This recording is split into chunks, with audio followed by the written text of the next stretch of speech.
99.5% of footballers never play professionally. And the ones that do aren't just pure talent. There's actually something hidden that nobody is speaking about. Okay, so fundamentally, being a professional footballer just means you're really good at the skill of football. So how can we be a footballer without pure talent or winning the genetic lottery? Let's talk about it. So we need to understand how humans learn skills. So skill acquisition. You'll notice that a massive thing in skill acquisition is exposing yourself to the skill that you want to do. So for example, a lot of footballers, we do cone drills, right? We do these drills in isolated environments where there isn't pressure, you're not being taxed physically, you don't have pressure to make a decision or to turn, or you don't have a guy on your back. You don't have all of these variables that football puts on you. And then we get to the game and then the pressure sits in, and then we end up in a position where you can't actually perform that thing because you never tried it in the actual football environment. So the solution to that is playing small-sided games. Small-sided games that go from 4v4 all the way up to 9v9. We look at what the pros are doing now versus what they did to get there was playing barefoot in the favelas, playing street soccer in the middle of Paris. All of them played in unstructured environments, under pressure, when they were fatigued and tired and still had to execute a thing, where they had the ability to play freely and be creative and try different things. So playing small-sided games is one of the most amazing things that footballers can do if they want to play professionally. Now, let me kind of give you some points of reasoning on why this is. There's something called flow state.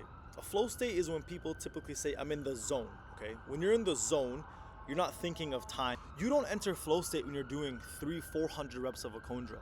But when you're playing with your boys under the hot sun and you have the freedom to try different moves, try different things, shoot in different ways from different angles, and do all these things, you enter a state of flow.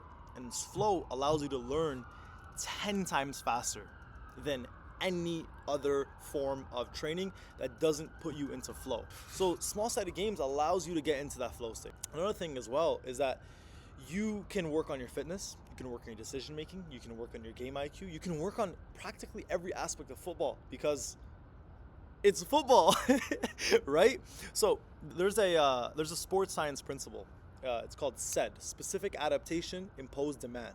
Okay, so practically what that looks like is that if you want to adapt to a specific way of playing, you have to put the demands on your body in a very specific way. So that specific type of training, small-sided games, is the demands of football.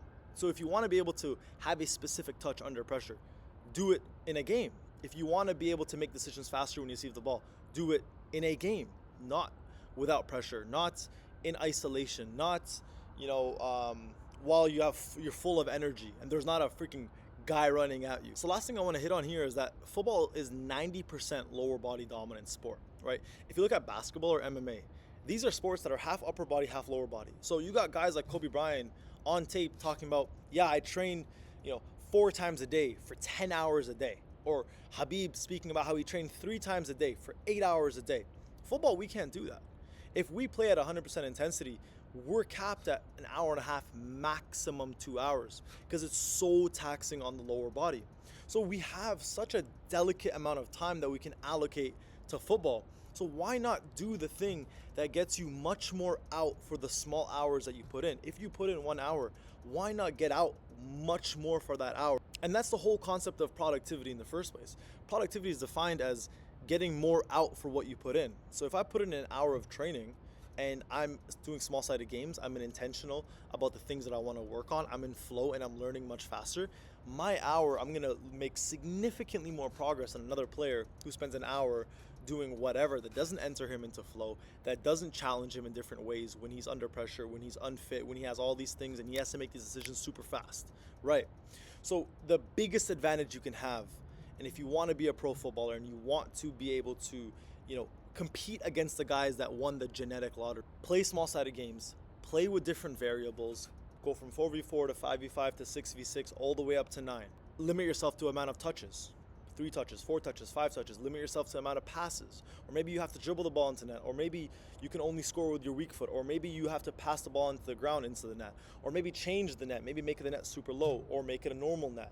And then have it, inside the 18-yard box with 2 teams. Like, there are so many variables you can play with based on the very specific skill set you want to work on. So that's as practical and as actionable as I can get. Small-sided games is superior to all types of training. Look at what the pros did to get to where they are now, not what they're doing right now.